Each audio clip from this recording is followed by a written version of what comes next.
মালাকুল মাউত বসা, ওয়াজিরও বসা। হঠাৎ মালাকুল মাউত ওয়াজিরের দিকে বড় বড় চোখ করে তাকাচ্ছে। বড় বড় চোখ করে তাকানোতে ওয়াজির ভয় পেয়েছে। হঠাৎ মালাকুল মাউত চলে গেল। ওয়াজির বলে, ও সুলাইমান আলাইহিস সালাম, এই যে লোকটা বড় বড় চোখ করে আমার দিকে তাকালো, এটা কে? সাইয়েদনা সুলাইমান বলে, হাদা মালাকুল মাউত। যে বর্ণনাটা বলছি এটা হাদিস না, এটা হচ্ছে ইসরাইলিয়া, জিউস ট্রেডিশন। কোরআন হাদিসের সাথে কোনো দ্বন্দ্ব নাই, তাই বর্ণনা করা যাবে। বিষ্ণু বলেছেন বাল্লিগু আন্নি ওয়ালাউ আয়া, আবার বলেছেন ওয়া হাদ্দিসু আন বনি ইসরাঈল ওয়ালা হারাজ। বনি ইসরাইলের ট্রেডিশন বর্ণনা করো, জিউস ট্রেডিশন বর্ণনা করো, এতে কোনো সমস্যা নাই। ওয়াজির বলে, ও সাইয়েদনা সুলাইমান, বড় বড় চোখ করে যে তাকালো লোকটাকে? সাইয়েদনা সুলাইমান বলে, হ্যাঁ দা মালাকুল মাউত, এটা মৃত্যুর ফেরেশতা। ওয়াজিরের কলিজায় পানি নাই। এটা কি ফেরেশতা? শুনে তো পিলে চমকে গিয়েছে। কয় কি? মালাকুল মাউত তো আমার চিনে ফেলাইছিল, বাড়ি চিনে ফেল যাওয়ার আমার খবর আছে। সাইয়েদনা সুলাইমান আলাইহিস সালাম জিনদেরকে দিয়ে কাজ করাতেন, মেঘমালাকে দিয়ে কাজ করাতেন, বিশাল সিংহাসন নিয়ে পৃথিবীর প্রাচ্য থেকে পাশ্চাত্যে ঘুরে বেড়াতেন।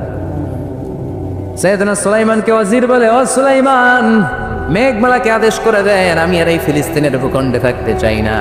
আকাশের মেঘমালার উপরে আমারে বসিয়ে দেন, আর বলে দেন আমারে নিয়ে যেন আকাশের মেঘমালা হিন্দুস্তানের ওই দূর পর্বতে রেখে আসে। আকসা আল হিন্দ, হিন্দের সবচেয়ে দূরবর্তী জায়গায় যেন আমার রেখে আসে। সাইয়েদনা সুলাইমান বললেন, আকাশের মেঘ যাও, আমার ওয়াজিরকে নিয়ে হিন্দুস্তানের একটা উপদ্বীপে রেখে আসো। রেখে আসা হলো। কিছুক্ষণ পর মালাকুল মাউত সাইয়েদনা সুলাইমানের কাছে হাজির। সাইয়েদনা সুলাইমান বললেন, ও মালাকুল মাউত, কই ছিলা? একটু আগে হিন্দুস্তান থেকে আপনার ওয়াজিরের রূহ কবজ করে আসছি। সুবহানাল্লাহ পড়েন। এটা আবার কেমন কথা, তুমি ওইখানে গেলা কেন? কয় রব্বুল আলামিন কিছুক্ষণ আগে আমার কাছে পায়গাম পাঠিয়েছে, যাও সাইয়েদনা সুলাইমানের ওয়াজিরের রূহটা কবজ করো। কবজ করার জায়গা হলো হিন্দুস্তানের উপদ্বীপ। কোন জায়গায়? মালাকুল মাউত এসে দেখে সুলাইমান নবীর সাথে মিটিং করে। ওয়াজির কার সাথে মিটিং করে? সুলাইমান নবীর সাথে। কিন্তু ফরমানে লেখা রূহ কবজ করতে হবে কোথায়? হিন্দুস্তানে। সুবহানাল্লাহ কইবেন না? এই জন্য বড় বড় চোখ করে আমি তাকিয়েছি, আর মনে মনে ভাবলাম টাইম তো নাই, কারণ মৃত্যু তো অন টাইমে হতে হয়, এখনই ওর রূহ কবজ করতে হবে। কেমন করে ওই ঘরে যাবে আমি জানি না, আমি আগে চলে যাই। মালাকুল মাউত চলে গেল, যে দেখে ওই জায়গায় ওয়াজির হাজির। সাথে সাথে রূহ কবজ করে আল্লাহর কাছে চলে গিয়েছে। পড়েন সুবহানাল্লাহ। এই জন্য আল্লাহ বললেন, মালাকুল মাউত আমি নির্ধারণ করে দিয়েছি, পৃথিবীর প্রতিটি মানুষ মালাকুল মাউতকে দেখবে, চাক্ষুষ দেখবে, ভালো হলেও দেখবে, খারাপ হলেও দেখবে। কার কথা? ভালো মানুষ যদি হয়, আল্লাহওয়ালা যদি হয়, ইসলাম প্রিয় যদি হয়, ডানপন্থী যদি হয়, মৃত্যুর সময় মালাকুল মাউত আলা সূরাতি শাবিন আলা আহসানি সূরা, একজন যুবকের আকৃতিতে চমৎকার ধবধবে সাদা একটা জুব্বা পরে, জান্নাত থেকে জান্নাতি কাফন নিয়ে, হানুত মিন হানুতিল জান্নাত, জান্নাতের সুগন্ধি নিয়ে মুমূর্ষু রোগীর মাথার সামনে এসে বসে যায়, আর দেহটার ইঙ্গিত করে বলে, ইয়া আইয়াতুহান নাফসুত তাইয়্যিবা, ও পবিত্র আত্মা। আরেক বর্ণনায় এসেছে, ইয়া আইয়াতুহান নাফসুল মুতমাইন্নাহ, ও প্রশান্ত আত্মা, উখরুজি ইলা মাগফিরাতিম মিনাল্লাহ, আল্লাহর ক্ষমার দিকে বের হয়ে আসো। উখরুজি ইলা মাগফিরাতিম মিনাল্লাহি ওয়া রিদওয়ান, আল্লাহর ক্ষমার সন্তুষ্টির দিকে রূহটা বের হয়ে আসো। স্মুথলি বলার সাথে সাথে মুমিনের দেহ থেকে রূহটা বের হয়ে আজরাইলের হাতে চলে যায়। স্মুথলি বলার সাথে সাথে স্বাচ্ছন্দ্যে আনন্দে মুমিনের দেহ থেকে রূহটা সা করে বের হয়ে মালাকুল মাউতের হাতে এসে পড়ে। পড়েন সুবহানাল্লাহ। আল্লাহ এমন মৃত্যু তুমি আমাদের নসিবে রেখে দিও, চিৎকার করে পড়েন আমিন। আর যারা ইসলাম মানে নাই, আর যারা কোরআন মানে নাই, আর যারা দিন কায়েমের আন্দোলন করে নাই, দিনকে ভালোবাসে নাই, বামার রামপন্থী ছিল, নাস্তিক ছিল, ইসলাম বিরোধী ছিল, তাদের কাছেও মালাকুল মাউত আসে কি আসে না? চিল্লায় বলেন আসে কি আসে না?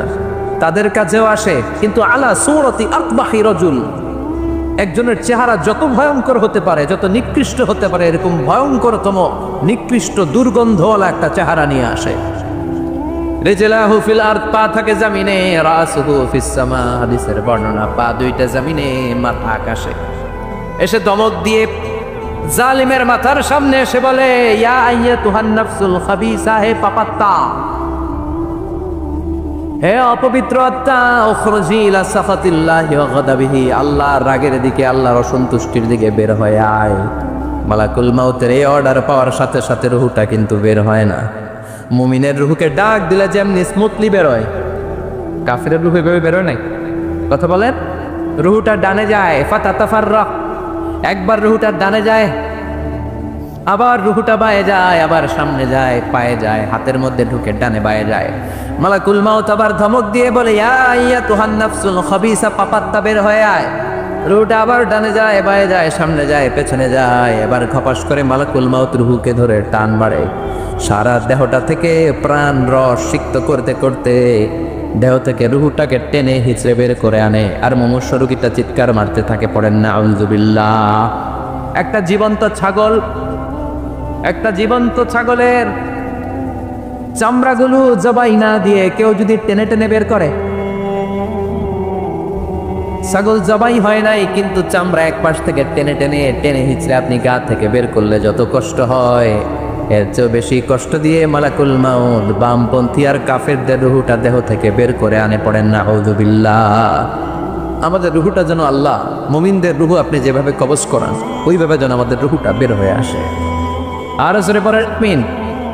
এজন্য আল্লাহ বললেন, বাল তুউসিরুনাল হায়াতাদ দুনিয়া ওয়াল আখিরাতু খায়রুন ওয়া আবকা।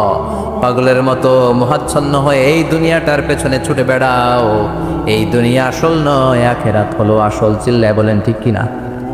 অস্থির, আমরা ব্যস্ত দুনিয়ার লোভে আর মোহে পড়ে আমাদেরকে যে মরতে হবে, চলে যেতে হবে, এটা ভাবার সময় আমাদের নাই। চিল্লাই কোন ঠিক কিনা? এজন্য বলা হয় মুতু ক্বাবলান তামুতু, মরার আগে একবার মরো। হাসিবু ক্বাবলান তুহাসাবু আলাইক, তোমার হিসাব কিয়ামতের দিন করার আগে তুমি তোমার হিসাব করো। জীবনে কি কি পাপ করেছি আমি জানি, আমার চেয়ে ভালো কেউ জানে না। চিল্লায় বলেন ঠিক কিনা? কি কি অন্যায় করেছি আমার হৃদয়ের মধ্যে কথাগুলো আছে না নাই? পৃথিবীর কেউ না জানলেও আমি জানি কি জানি না? পৃথিবী না জানুক আমি তো জানি, আমি কি পাপ করেছি হায়। পৃথিবী না জানুক আমি তো জানি, আমি কি পাপ করেছি হায়। আমার পাপের করলে বিচার, বাঁচার উপায় নাই আমার। দয়াময় প্রভু মাফ করো আমায়, মাফ করো আমায়। পড়েন আমি আর জুড়ে আমিন। এজন্য হাসিবু ক্বাবলান তুহাসাবু আলাইক, তোমার হিসাব বসার আগে নিজে হিসাব করো কি কি করলা। আসল মরণের দিন শটান হয়ে তো শুয়ে পড়ো ভাই। মরার আগে আরেকবার মরো। মরার আগে আরেকবার কি করবে? কথা বলেন, মরার আগে কি করতে হবে? হঠাৎ একদিন বিছানায় শটান হয়ে শুয়ে যান, চক্ষুটা বন্ধ করেন, ভাবেন মরে গিয়েছেন। এই তোমার কুলমাউত চলে এসে রুহুটা নিয়ে গেল। আত্মীয় স্বজন চিৎকার চেঁচামেচি শুরু করে দিল, কান্নার রোল পড়ে গেল চারদিকে। মাইকের মধ্য দিয়ে, মসজিদের মাইকে অ্যানাউন্স হয়, অমুক এলাকার নিবাসী অমুক ভাই আমাদের মধ্যে দুনিয়ায় নাই, তার জানাজা হবে এশার নামাজের পর। সবাই এসে রুহের মাগফিরাত করে, সবাই আপনারে দেখতে আসবে। কেঁদে কেঁদে লোকজন আপনারে কবর দিতে আসবে। চিল্লায় বলেন ঠিক কি না? কেঁদে কেঁদে সবাই আসবে দেখার জন্য আসবে। ছেলেগুলো কাঁদবে, স্ত্রী কাঁদবে, বাবা মা কাঁদবে, বন্ধু বান্ধব কাঁদবে। আর ঘরের মধ্যে রাখা হবে না। এবার আপনাকে গোসল দেওয়ার পালা। চক্ষু বন্ধ করে চিন্তার দরকার আছে না নাই? কথা বলেন। হঠাৎ করে হঠাৎ করে শুনবি একদিন আমার মৃত্যুর খবর। কেঁদে কেঁদে আসবে সবাই দিতে আমায় কবর, দিতে আমায় কবর। ঠিক না? একটু চোখটা বন্ধ করে ভাবেন, আপনাকে গোসল দেওয়া হবে, জামাগুলো খোলা হবে, এত টাকা দিয়ে যে দামি গোসলখানা টাইলস লাগিয়ে ঘরে বানালেন, আপনার শেষ গোসলটা কি ওই দামি গোসলখানায় হবে? লাশ যেখানে দোয়া হয় ওই জায়গায় দোয়া হবে, আপনাকে কাফন পরানো হবে। আপনার কলিজার টুকরা ছোট বাচ্চাটারে বলা হবে, আব্বু দেখে যাও তোমার বাবারে শেষবারের মতো দেখো। আপনার বাবা মা শেষবারের মতো একটা নজর দিয়ে আপনার চেহারাটা দেখে নিবে। বন্ধু বান্ধবরা শেষবারের মতো একবার আপনারে দেখে নিবে, জানাজার জায়গায় নেওয়া হবে। হবে না এই ঘটনাটা আমাদের? হ্যাঁ, হবে কি না? হাজার হাজার মানুষ শেষ বিদায় দেওয়ার জন্য আসবে। 4টা তাকবীর দিয়ে ইমাম নামাজ শুরু করবে, আল্লাহু আকবার, আল্লাহু আকবার, আল্লাহু আকবার, আল্লাহু আকবার বলে নামাজ শুরু করবে। নামাজ শেষ, এবার পালকিতে করে কবরে যাওয়ার পালা। যেতেই হবে, যেতেই হবে। পালকিতে করে লোকজন নিতে শুরু করবে। কবরস্থানের ওই জায়গায় যেখানে মানুষ বছরে মানুষ না মরলে যায় না, ওই গহীন নিঝুম কবরস্থানে ঢুকানো হবে। পালঙ্ক থেকে নামিয়ে আপনার জন্য করে রাখা আগ থেকে কবরটার মধ্যে শুইয়ে দেয়া হবে। উপরে বাঁশ দিয়ে ছাউনি, শেষবারের মতো সবাই দেখে বাঁশের ছাউনির উপরে মাটি চাপা দিবে, ঠিক কিনা? চলে যাবে সবাই, কেউ নাই, অন্ধকার, শুধু অন্ধকার। এই অন্ধকার যেন শেষ হতে চায়। এই ঘটনা ঘটবে না আমাদের? কথা বলে ঘটবে কিনা? এজন্য মরার আগে এগুলো চিন্তার দরকার আছে না নাই? মরার আগে আরেকবার মরার দরকার আছে না নাই? এই জন্য রব্বুল আলামিন বলেন, বাল তুসিরুনাল হায়াতাদ দুনিয়া ওয়াল আখিরাতু খায়রু ওয়া আবকা। এই দুনিয়ার জীবনটাকে তোমরা আসল জীবন মনে করো, এটা আসল জীবন নয়। আসল জীবন হলো কবরের জীবন। চিল্লায় বলেন ঠিক কিনা? আল্লাহ তোমার এই দুনিয়া, আল্লাহ তোমার এই দুনিয়া আয়, কেউ আসে কেউ চলে যায়, তবু তোমার ভয়ে কারো কাঁদে না হৃদয়। এই দুনিয়াতে আমার বদলে গেল মন, চারিদিকে দেখি শুধু সুখেরই স্বপন। ভাবলো না মন আল্লাহ ছাড়া,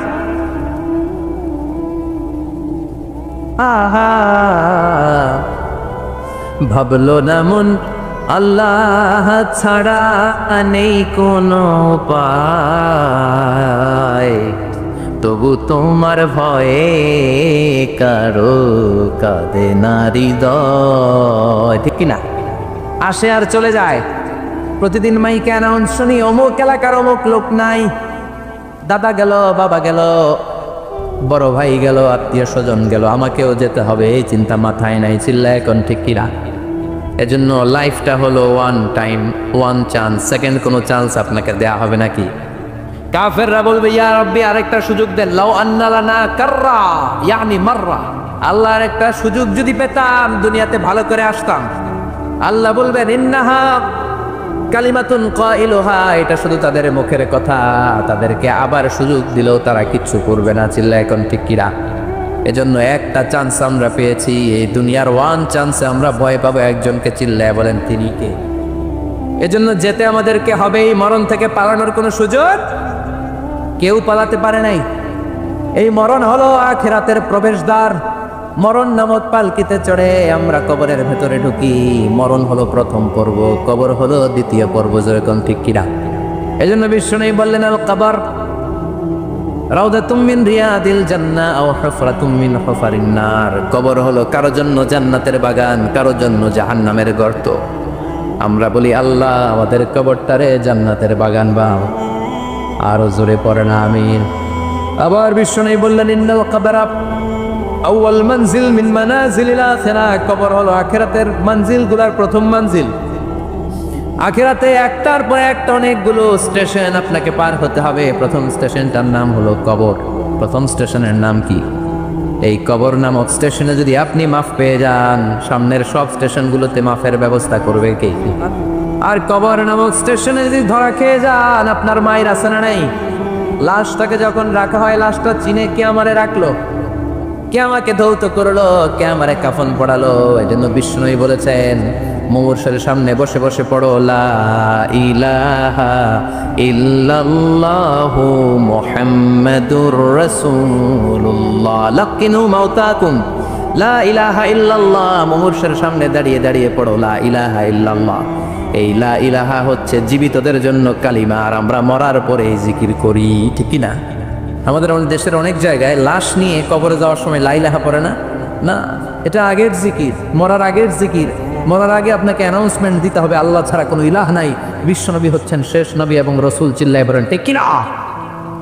লাশটাকে যখন রেখে দেওয়া হয়, বিশ্বনবী যত মানুষকে কবরে রেখেছেন তারপরে দাঁড়িয়েছেন আর বলেছেন ইস্তাগফিরু লিআখিকুম, তোমার ভাইদের জন্য তোমরা দোয়া করো। ফাইন্নাহু লানা ইউসাল, এখনই তাকে কবরে সওয়াল করা হবে। কবরে প্রশ্ন আসছে না নাই?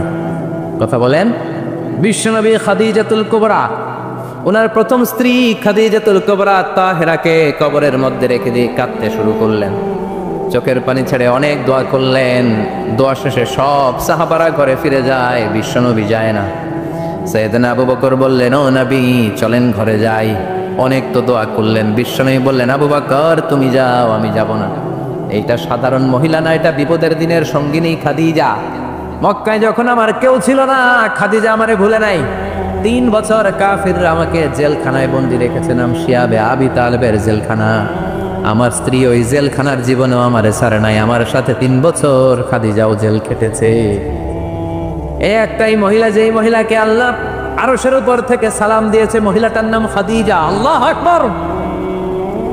আমার সব সন্তান আল্লাহ খাদিজার পেট থেকে দিয়েছে। ফাতেমাতুজ জোহরা খাদিজার মেয়ে, জাইনাব খাদিজার মেয়ে, উম্মে কুলসুম খাদিজার মেয়ে, রুকাইয়া খাদিজার মেয়ে, আবুল কাসম বিশ্বনবীর ছেলে খাদিজার ছেলে, আব্দুল্লাহ যাকে তাইয়্যিব এবং তাহের নামে আমরা চিনি, সেও খাদিজার ছেলে। সুবহানাল্লাহ। ও আবু বকর, আমার এই কলিজার টুকরা প্রিয়তমা খাদিজার রেখে দিয়ে কেমনে বাসায় যায়? তুমি যাও, আমি দাঁড়িয়ে থাকবো। এজন্য কবরের আযাব থেকে বিশ্বনবী পানাহ চেয়েছেন। বিশ্বনবী বলেছেন, আল্লাহুম্মা ইন্না নাউযু বিকা মিন আযাবিল কবর। ও আল্লাহ, কবরের আযাব থেকে তুমি আমাদেরকে বাঁচাও। পড়ে না আমিন। কবরে মুমিনদেরকে 4টা প্রশ্ন করা হবে, কাফিরদেরকে 3টা প্রশ্ন। চিৎকার করে বলেন, মুমিনের প্রশ্ন কয়টা? আর জোরে বলেন। প্রথম প্রশ্ন, মার রব্বুক, তোর রবের নাম কি? আমরা কি বলবো? আল্লাহ আমারে রব, এই রবি আমার সব, দমে দমে তনু মনে তারি অনুভব। আল্লাহ আমারে রব, এই রবি আমার সব। পড়েন আমিন। দ্বিতীয় প্রশ্ন, আমার দিন, উত্তর দিনের নাম কি? ধর্মের নাম কি? তৃতীয় প্রশ্ন, মান হাযার রাজুল, এই লোকটা কে? কে? আমরা বলবো মুহাম্মদ সাল্লাল্লাহু। 3টা প্রশ্নের উত্তর যখন আপনি কবরে করে দিতে পারবেন, অতিরিক্ত একটা প্রশ্ন, ওয়ামা ইলমুক, এই যে 3টা প্রশ্নের উত্তর পাল্লা, কেমন করে উত্তর জানলা? কোত্থেকে শিখেছ?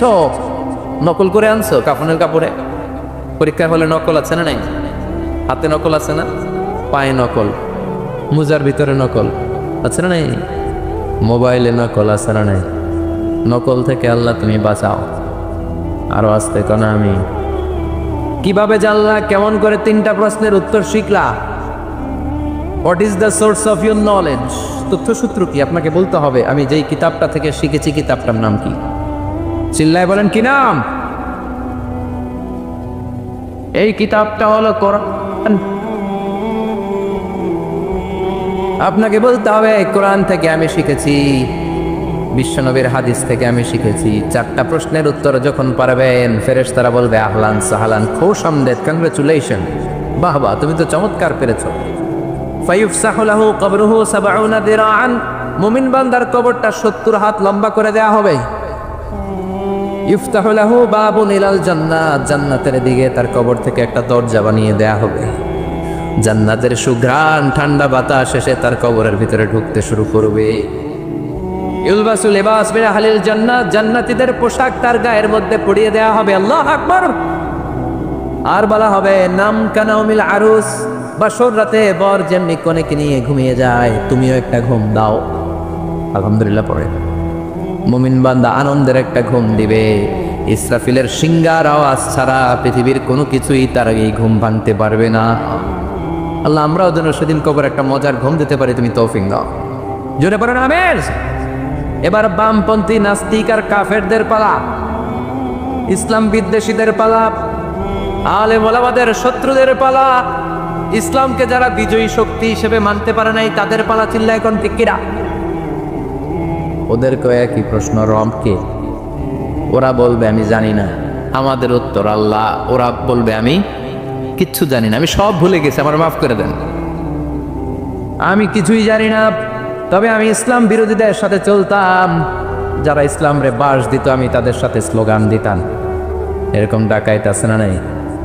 দ্বিতীয় প্রশ্ন, মা দিন, ও তোমার ধর্মের নাম কি? কয় আমার ধর্ম নাই, আমার ধর্ম কর্ম নাই, আমি খালি দুনিয়া কেম্মা চলে লো, দুনিয়া তোমারই হ্যাঁ, আমি খালি দুম্মা চলে দুম। আছে না নাই? আমি শুধু মৌজ মাস্তিতে ব্যস্ত ছিলাম, আমার দুনিয়া নাই, দিন নাই, আখিরাত নাই, রবকে আমি জানি না, ধর্মকে জানি না। ইসলাম বিরোধী রাজনীতি আমি করতাম, মাও সেতুনের রাজনীতি, কার্ল মার্কসের রাজনীতি, বুশের রাজনীতি, ডোনাল্ড ট্রাম্পের রাজনীতি, বামপন্থীদের রাজনীতি। চিল্লা এখন ঠিক কিনা? কোনো ধর্ম নাই। এই লোকটাকে চিনো কিনা বলো? বিশ্বনবীর চেহারা দেখিয়ে বলা হবে এই লোকটাকে, কয় জানি না। এরে আমি মানতাম না, এরে আমি গালে দিতাম। এরকম জাহান্নামের নরকীট আর পিতৃ পরিচয়হীন জারদ সন্তান বাংলার দেশেও আছে না নাই? এই মহামানবটাকে গালি দিয়ে পৈশাচিক আনন্দ পায়। পত্রিকায় লিখে, ব্লগের মধ্যে লিখে, ইন্টারনেটে কার্টুন বানিয়ে বানিয়ে পৈশাচিক ফুর্তি করে। এগুলো জাহান্নামের কীট, এগুলো জারদ সন্তান, বাপ মায়ের ঠিক নাই। চিল্লাইকাম ঠিক কিনা? আমার নবীরে যারা গালি দেয় এগুলোর বাপ মায়ের ঠিক আছে? এগুলোর কোনো গোড়া আছে? এগুলোর কোনো শেকড় আছে? এগুলো আগাছা চিৎকার করে বলো ঠিক কিনা? বলবে আমি জানি না। ফেরেশতারা বলবে দাঁড়া, আমরা জানি। তোর সাথে কেমন আচরণ করতে হবে আমাদেরকে ট্রেনিং দিয়েছে কে? এবার শুরু হবে মাইট। কি শুরু হবে? কথা বলেন। মাইট। ফায়ুদরাবু বিমা তারিকা মিন হাদিদ, লোহার হ্যামার দিয়ে শুরু হবে মার। এক একটা হ্যামারের বাড়িতে মাথাটা ফেটে চূর্ণ বিচূর্ণ হয়ে যাবে, দেহটা জামিনের ভেতরে 70 গজ ডেবে যাবে, ওর চিৎকারে কবরস্থানটাও থারথার করে কাঁপবে। আবার জামিনকে বলা হবে ইলতাইমি, চাপা দে। জামিনে ঢুকে যাওয়ার পরে জামিনের এপাশ থেকে একটা চাপা, মাটি চাপা, বাম দিক থেকে মাটি চাপা, 2 চাপায় ডান দিকের পাজর বায়ে চলে যাবে, বাম দিকের পাজর ডানে চলে আসবে। ওর চিৎকারে কবরস্থানটা থার থার করে কাঁপবে। আল্লাহ এই ধরনের পরিস্থিতি থেকে তুমি আমাদেরকে বাঁচাও। আরো চিৎকার বরে করে বলে না আমিন। এই জন্য কবরের এই প্রস্তুতি নেওয়ার দরকার আছে না নাই? কোরআনের পক্ষে থাকার দরকার আছে না নাই? ইসলামের পক্ষে থাকার দরকার আছে না নাই? ইসলামী আন্দোলনের সাথে থাকার দরকার আছে না নাই? ইসলামের বিজয় চাওয়ার দরকার আছে না নাই? যে লোক ইসলামের বিজয় চায় না, যে লোক চায় না ইসলাম দিয়ে দেশ শাসিত হোক, যে লোক চায় না কোরআনটা সংসদ ভবনে নেতৃত্ব দেখ, তার অন্তরে ঈমান থাকতে পারে নাকি? চিল্লায় বলেন পারে? যে ঈমান প্রয়োজনে, উকিয়াতে নাই আছে? উকিয়াতে মাজার আছে নাকি? সাগর পারে এগুলো থাকে, এগুলোর সাথে ইসলামের সম্পর্ক আছে? কথা বলেন আছে? যে ঈমান খাজার নামে মাজার গড়ে ফুলুস কামায়, যে ঈমান শিরকিয়াতের আমল করে ভীত না হয়, যে ঈমান বাস্তবে নাই, যে ঈমান ময়দানে নাই, মুখে শুধু কথার কলি, কি করে তারে বলো ঈমানে বলি, কি করে তারে বলো ঈমানে বলি, কি করে তারে বলো ঈমানে বলি। চিল্লায় বলেন ঠিক না? এজন্য ঈমানের দাবি হচ্ছে অন্যায়কে প্রতিরোধ করতে হবে, হকের পক্ষে থাকতে হবে। কোরআনের রাজনীতি নিজ চোখে দেখে ইসলামকে সংসদ ভবনের উপরে কালিমার পতাকা পতপত করে দেখার স্বপ্ন অন্তরে থাকতে হবে। চিল্লায় কোরআন ঠিক কি রাখো? এটাই তো মুমিন, যে ইসলামকে বিজয়ী শক্তি হিসেবে দেখতে চায়, যে কোরআনের আইন চায়, যে কোরআনের রাজ চায়। চিল্লায় বলেন ঠিক কিনা? এজন্য আমরা আল্লাহর কাছে কামনা করি, আল্লাহ তুমি আমাদেরকে ঈমানের মৃত্যু দাও, তুমি আমাদেরকে কবরের সব প্রশ্নগুলো সহজ করে দাও। পড়ে না আমি? আরো জোরে পড়ে না আমি? এজন্য আল্লাহ বললেন বাল তুসিরুনাল হায়াতাদ দুনিয়া ওয়াল আখিরাতু খায়রুন ওয়া আবাকা। ও আমার গোলাম, দুনিয়ার এই জীবনটাকে তোমরা আসল জীবন মনে করো, এই জীবন কিন্তু আসল জীবন না। আসল জীবন হলো আখিরাতের জীবন। কোন ঠিক কিনা? এই জন্য মৃত্যু থেকে যতই পালাও, পালিয়ে বেঁচে থাকতে পারবা নাকি? পারা যাবে? চিল্লায় বলেন। কোন নবীরা পারছে? আদম আলাইহিস সালাম মৃত্যু থেকে বেঁচে গেছে না? মরছে? কথা বলেন না। উনি পৃথিবীর একমাত্র মানুষ যিনি জানতেন যে উনি কতদিন বাঁচবেন। সুবহানাল্লাহ। উনি জানতেন উনি কতদিন বাঁচবেন। কেন আল্লাহ জানালেন? এর কারণ মৃত্যু কি এটা উনি জানেই না।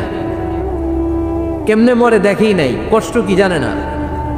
আমরা আমাদের দাদাকে মরতে দেখেছি, বাবাকে মরতে দেখেছি, মামাকে মরতে দেখেছি। মরণের কত কষ্ট আমরা দেখি, এজন্য ভয় আছে না নাই? আদম আলাইহিস সালামের দাদা আছে নাকি? বাবা, মামা, খালু, শালা আছে? নাই। এজন্য মৃত্যু যে কেমন এটা উনি জানতেন না। এজন্য আল্লাহ জানিয়ে দিলেন, আদম পৃথিবীতে তুমি 1000 বছর বাঁচবে। আলফু সানা। লাম্মা খালাকাল্লাহু আদম ওয়া কানা তুলুহু 60 যিরাআন। বুখারীর বর্ণনা, সাইয়েদনা আদম আলাইহিস সালামকে বানানোর পরে আল্লাহ 60 হাত লম্বা বানালেন। কয় হাত? জোরে বলেন, আরো জোরে। 60 হাত লম্বা। এরপরে ওনার ঔরসে পৃথিবীতে যত নারী আসবে, পুরুষ আসবে রূহের জগতে, সবগুলো রুহুকে বসিয়ে দিলেন বৈঠকে। সুবহানাল্লাহ। বিশাল কনফারেন্স রুম। আমরাও ছিলাম না? আমাদের রুহুটাও ছিল। সাইয়েদনা আদম বললেন, আল্লাহ এরা কারা? আল্লাহ বললেন, আদম এগুলো সব তোমার সন্তান। সাইয়েদনা আদম অবাক দৃষ্টিতে, অপলক নয়নে নিজের সন্তানদের রুহগুলো দেখতেছিলেন। দেখতে দেখতে হঠাৎ একটা রুহুকে ভালো লেগে গেল। বললেন, আল্লাহ এটা কার রুহু? আল্লাহ বললেন, এটা দাউদ আলাইহিস সালামের রুহু। পড়েন সুবহানাল্লাহ। আল্লাহ এটাকে দেখতে বড় ভালো লাগে। কার রুহু? এটা তোমার ছেলে নবী হবে, নবী দাউদের রুহু। কেমন উমরু? আল্লাহ দুনিয়াতে সে কয়দিন বাঁচবে? আল্লাহ বললেন, 40 সানা, 40 বছর। কয় বছর? সবাই বলেন কয় বছর? 40 বছর। সাইয়েদনা আদম বললেন, মাবুদ আমার এত সুন্দর কলিজার টুকরা সন্তান দাউদ আলাইহিস সালামকে দুনিয়াতে মাত্র 40 বছর আপনি কেন দিলেন? আল্লাহ প্রথম মানুষ এবং নবী হিসেবে আপনার কাছে ফরিয়াদ করি, আমার ছেলে দাউদের বয়স বাড়ায়া দেন। আল্লাহ কয় না। হ্যাঁ কত কুচিবা, এটা লেখা হয়ে গেছে। রুফিআতিল আকলাম ওয়া জাফফাতিস সুহুফ, লিখে ফেলছি, কালে শুকায় গেছে, এটা চেঞ্জ করা যাবে। সাইয়েদনা আদম বললেন, আল্লাহ আমি বাঁচবো কয় বছর? কয় তুমি থাকবা কয় বছর? আলফু সানা, 1000 বছর। মনে আছে? আল্লাহ আমার 1000 বছরের দরকার নাই, আমি আমার 1000 বছর থেকে 60 বছর আমার ছেলে দাউদরে আমি দিয়ে দিলাম। আদম আলাইহিস সালামের 1000 বছর থেকে 60 বছর যদি দান করে দেয়, ওনার আর কত রইল? 940। আর 60 বছর যদি দাউদ নবীর 40 বছরের সাথে যোগ দেয়া হয়, উনি পেলেন কয় বছর? 100। সাইয়েদনা আদম পৃথিবীতে আসলেন, এসে থাকতে শুরু করলেন। দিন গড়িয়ে রাত আসে, মাস গড়িয়ে বছর আসে, বছর যায় বছর আসে। ঠিক 940 বছর পর মালাকুল মাউত আদম আলাইহিস সালামের কাছে আসলেন। বললেন, আনা মালাকুল মাউত উকিলা বিকুম, আপনাদের জন্য আল্লাহ আমাকে বানিয়েছে রূহ কবজ করতে। ও আদম, আবুল বাশার, পৃথিবীর প্রথম মানব, প্রথম নবী, আপনার সময় শেষ, রেডি হন। কি হন? খেলা শুরু হবে। এখনই রূহ কবজ করে নিয়ে যাব। সাইয়েদনা আদম বলে, এখন আসছো কেন? আমার আরো 60 বছর বাকি আছে। মালাকুল মাউত বলে, না, আপনি রূহের জগতে আল্লাহর কাছে আপনার সন্তান দাউদকে কয় বছর দিয়েছিলেন? 60 বছরের জন্য 940 বছর আপনার জন্য লেখা। আমি এখন আপনার রূহ কবজ করতে চাই। সাইয়েদনা আদম বলে, আমি মানি না, আমি কাউরে দেই নাই। 60 বছর আমি দেই নাই, আমি আরো বাঁচবো, আমি আরো বাঁচবো, 60 বছর আমি বাঁচবো, আমি দেইটাই নাই। নিয়ে যাও। মালাকুল মাউত আল্লাহর যে বলে, আল্লাহ দেয় নাই বলে। আসলে ভুলে গেছে, আসলে আফাতুল ইলমি আন নিসিয়ান, মানুষ ভুলে যায়, মানুষ বড্ড ভুলে যায়। আমরা অনেক সময় খাইয়াও কই খাই নাই। অনেক কিছু আপনি দিছিলেন কিন্তু ভুলে যাই, গলার নিচ দিয়ে নামার পরে কই তুমি কিচ্ছু দেও নাই। আছে না? নাসিয়া আদম ফানাসিয়া বানু, আদম আলাইহিস সালাম ভুলে গেছেন, তাই আমরাও ভুল করি, ঠিক কিনা? এজন্য আমাদের নেতারাও বলে এটা দেব ওটা দেব, নির্বাচনের পর সব ভুলে যায়। আছে না নাই? ওই যে আদম আলাইহিস সালাম বলছে, আমরাও ভুলে যাই। অন্যদের দোষ কি? ভুলে যায়, বেমালুম ভুলে যায়। আল্লাহ বললেন মালাকুল মাউত আর জোরাজুরি করো না। 940 নয়, ঠিক 1000 বছর পরে আদমের কাছে যাবা। আমি আমার আদমের ভাগ্যে এই জিনিসটাই রেখে দিয়েছিলাম রে মালাকুল মাউত। আমি আগ থেকে এটাই রেখেছি, আমি জানতাম সে ভুলে যাবে। চিল্লা এখন সুবহানাল্লাহ। কি নবী?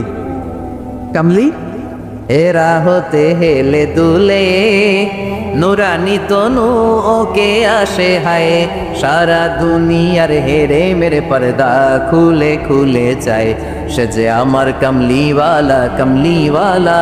তার ভাবে বিভোল রাঙা পায়ের তলে, পর্বত জঙ্গল টল মল টলে, খুরমা খেজুর বাদাম জাফরানি ফুল ঝরে ঝরে যায়, সে যে আমার কামলিওয়ালা কামলিওয়ালা।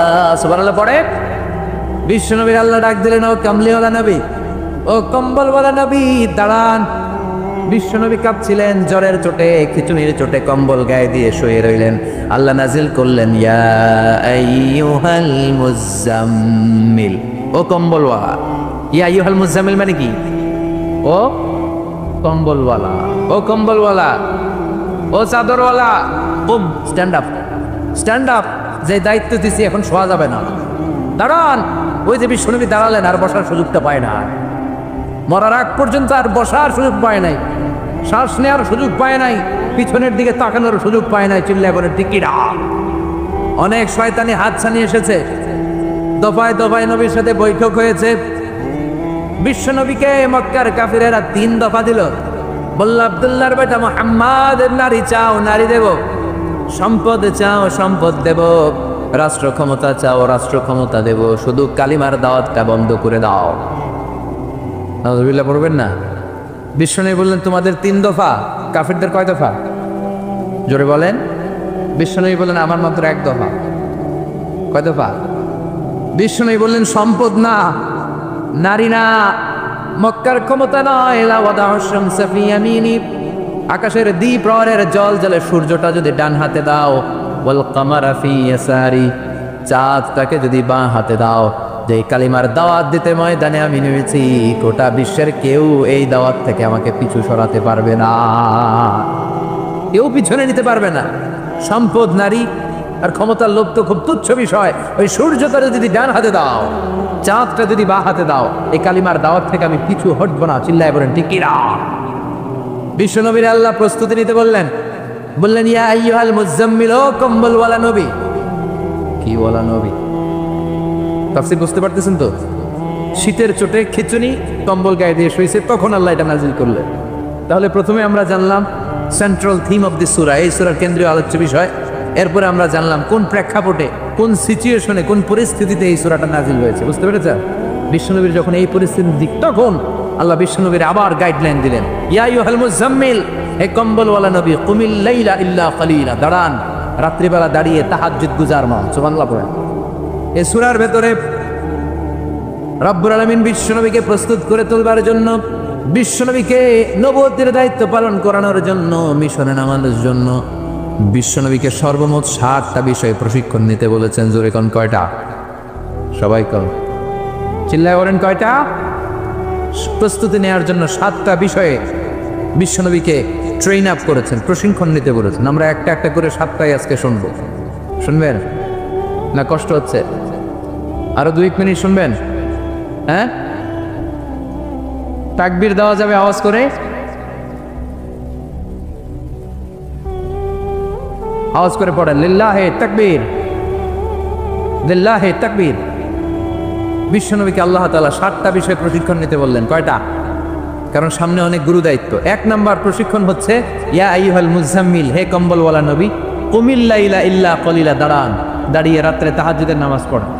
কিসের নামাজ? তাহাজ্জুদের জায়নামাজে মরণ দিও প্রভু আমায়, একামতে দিনের কাজে কবুল করে নিও আমায়।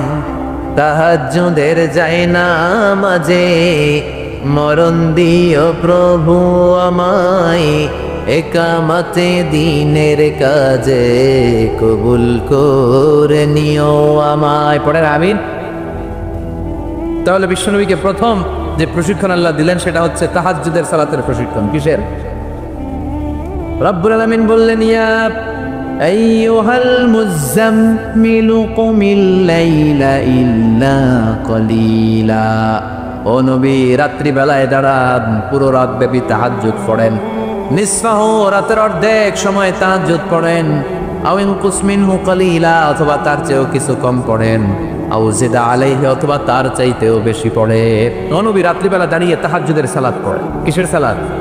তাহলে বিশ্বনবীকে মিশনে সফল হওয়ার জন্য সর্বপ্রথম যে ডিরেকশন আল্লাহ দিলেন সেটা হচ্ছে তাহাজ্জুদের ডিরেকশন। কিসের? তাহাজ্জুদ পড়েননি আপনারা? পড়েন? হ্যাঁ হুজুর, ফজর নামাজে তো পড়ি না। কি পড়ি না? তাহাজ্জুদ তো তাদের যারা ফজর পড়ে, যারা ফজরই পড়েন ওরা আবার কি তাহাজ্জুদ? কথা বলে। এই তাহাজ্জুদের সালাত আদায় করলে সম্মান বাড়িয়ে দেয় কে? ঘুমের আরবিতে কিছু নাম আছে। ঘুমের একটা নাম হচ্ছে নুআস। নুআস মানে ড্রোজিনেস। বাসে বসে আছেন, বাসও ঝুলে আপনিও ঝুলতেছেন, এরকম হয় না? ঝিমুনি, এটার বলে নুআস। আরেকটা হচ্ছে সামান্য হালকা লাইট স্লিপ, সামান্য ঘুম, এটার বলে পাওয়ার ন্যাপ। হালকা হালকা ঘুম, ঘুমও আসছে, আবার কে যেন কথা বলে ওইটাও শোনা, যেরকম ঘুম আসছে না নাই, এটার বলে সিনা। আরবিতে এটার কি কয়? সিনা। আরেকটা হচ্ছে ভালো ঘুম, এটার বলে নাউম। এটার কি বলে? তাহলে পাইলাম নুআস, সিনা, নাউম। আরেকটা হচ্ছে জন্মের ঘুম। কিরকম ঘুম? এমন ঘুম যেই ঘুমে ডাকলেও মানুষ উঠে না, যেটা শেষ রাতে আমাদের যে ঘুমটা হয়, রাত 3টা 4টার দিকে কম্বল টেনে টেনে আরেকটু ঘুমাইতে মনে চায়, এরকম একটা ঘুম আছে না নাই? এই ঘুমটাকে আরবিতে বলে হুজুদ। কি বলে? সবাই বলেন। এই হুজুদের ঘুমকে স্যাক্রিফাইস করে ওই টাইমে যে সালাতটা পড়া হয়, ওই সালাতকে আরবিতে বলে সলাতুল হুজুদ বা সলাতুত তাহাজ্জুদ। সুবহানাল্লাহ পড়বেন না? এজন্য রাব্বুল আলামিন বলেন, ওয়া মিনাল লাইলি ফাতাহাজ্জাদ বিহি নাফিলাতাল লাকা আসা আন ইয়াবআসাকা রাব্বুকা মাকামাম মাহমুদা। ও নবী, রাত্রিবেলা দাঁড়িয়ে আপনি তাহাজ্জুদের নামাজ পড়েন, আশা করা যায় বিশাল সম্মানিত মহিমান্বিত জায়গায় আল্লাহ আপনারে বসায় দিবে গো নবী। ঠিক কি না? তাহাজ্জুদের সালাত পড়লে মর্যাদা বাড়ায় দেয় কে? মুমিনের বৈশিষ্ট্য, তারা রাত্রিবেলা তাহাজ্জুদের সালাত পড়ে। ইমানদারদের বৈশিষ্ট্য, তারা হলো ফুরসানান নাহার রুহবানাল লাইল।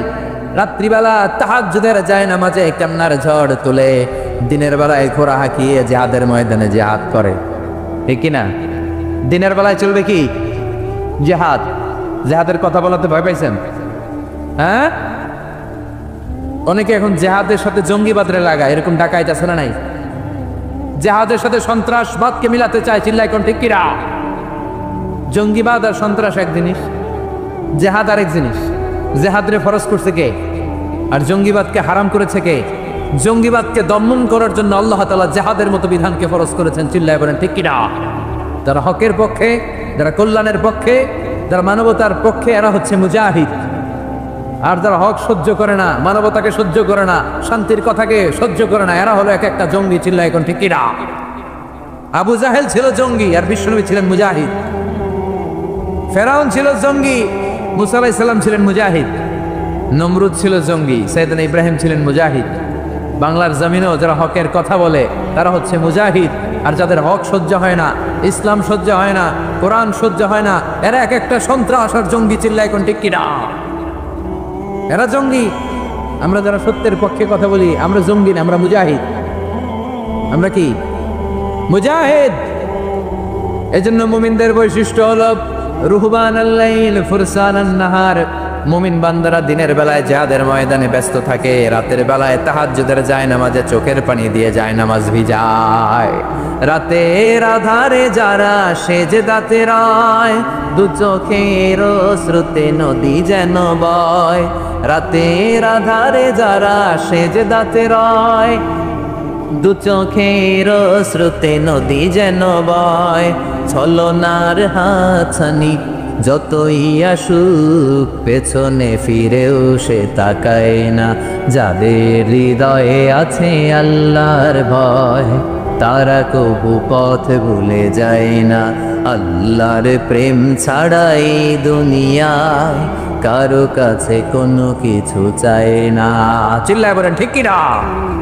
এজন্য বিশ্বনবীর প্রথম প্রশিক্ষণ নিতে বললেন আল্লাহ, কুমিল্লাইলা ইল্লা কালিলা। ও নবী, বিশাল মিশন নিয়ে দুনিয়ার বুকে আপনি এসেছেন গো নবী। প্রথম প্রশিক্ষণ যেটা নিবেন, রাত্রিবেলায় দাঁড়িয়ে দাঁড়িয়ে তাহাজ্জুদের প্রশিক্ষণ। বিশ্বনবীর আদেশ করলেন কে? কিসের আদেশ? সবাই কন আরো জোরে। ওই মুহূর্তটা তাহাজ্জুদের সময়টা এমন সময়, ইয়ানজিলু রাব্বুনা ইলা সামাইদ দুনিয়া, রব্বুল আলামিন আরশের উপর থেকে দুনিয়ার আকাশে নেমে আসে। নেমে আসে মানে বিশেষ একটা মনোযোগ দেয়, আর দুনিয়াবাসীরা ডেকে ডেকে বলে, গোলাম আলা মিন মুস্তাগফিরিনা গফির আলা। কার ক্ষমা লাগবে ক্ষমা চাও, সব গুনাহ আমি ক্ষমা করে দেব। আলা মিন মুস্তারজিকিন আরজুক আলা, কার কি লাগবে আমার কাছে চাও, সব আমি দিয়ে দেব। আল্লাহু আকবার। আলা মিন মুস্তাকসিন আকসুরা, যার জামা দরকার জামা চাও, জামা দেব। ক্ষমতা দরকার ক্ষমতা চাও, ক্ষমতা দেব। নেককার স্ত্রী দরকার, নেককার সন্তান দরকার, সন্তান চাও, সন্তান দেব। সব দেয়ার মালিককে। কেউ যেটা পারে না পারে কে? কেউ যেটা দেয় না দেয় কে? কেউ যেটা বোঝে না বোঝে কে? আল্লাহ শেষ সাথে আম করে ডাকে, দেওয়ার জন্য ডাকে, কিন্তু চাওয়ার সময় আমাদের নাই। উনি দেওয়ার জন্য প্রস্তুত, কিন্তু এটা তো নেওয়ার লোক লাগবে। কথা কর। নবী তাহাজ্জুদের সময় দাঁড়িয়ে যেতেন ছোট্ট একটা ঘরে, চাটাইয়ের উপরে বিশ্বনবী মা এসে শুতেন, গাদাগাদি করে জায়গা নাই। মাঝরাতে বিশ্বনবী তাহাজ্জুদের জন্য দাঁড়াতেন, আল্লাহু আকবার বলে দাঁড়িয়ে যেতেন, নামাজ শুরু করে দিতেন। বিশাল বড় সূরা পড়তেন, কেরাত পড়তেন, রুকু করতেন, কিন্তু সিজদার জায়গায় সিজদা দেওয়ার জায়গা নাই। সিজদার জায়গায় মা এসা পা বিছিয়ে শুয়ে আছে। বুখারীর বর্ণনা, বিশ্বনবী সিজদায় যে হাত দিয়ে মা এসার পায়ের মধ্যে চিমটি কাটতেন। মা এসা বুঝতে পারতেন বিশ্বনবী এখন সিজদায় যাবে। সুবহানাল্লাহ পড়েন। মা এসা বুঝতে পেরে পা দুইটা সরিয়ে নিতেন, বিশ্বনবী সিজদা দিতেন। সিজদা দিয়ে বিশ্বনবী যখন আবার দাঁড়িয়ে যেতেন, মা এসা পা বিছিয়ে আবার শুয়ে পড়তেন।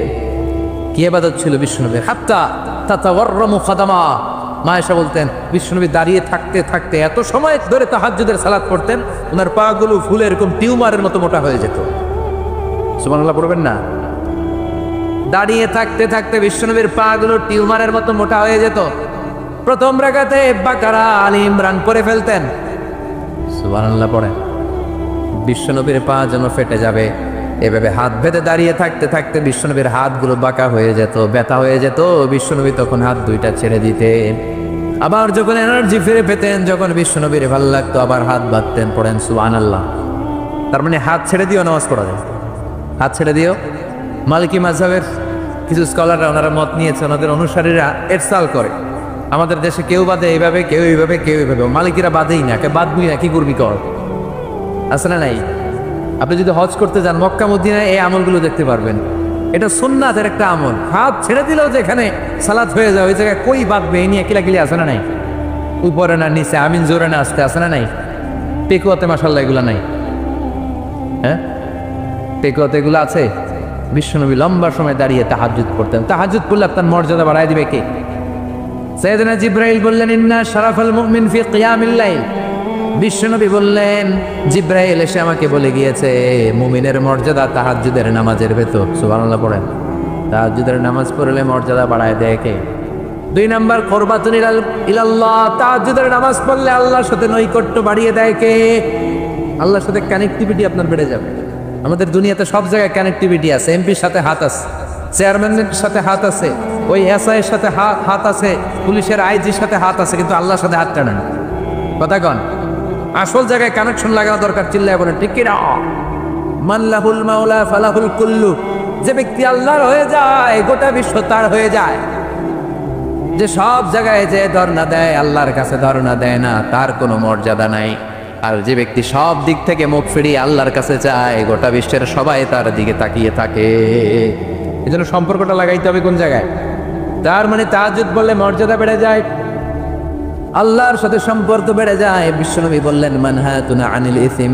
তাহাজ্জুদের নামাজ পড়লে, তাহাজ্জুদের নামাজ আপনারে পাপ কাজ থেকে বাধা দিবে। সুবহানাল্লাহ পড়েন।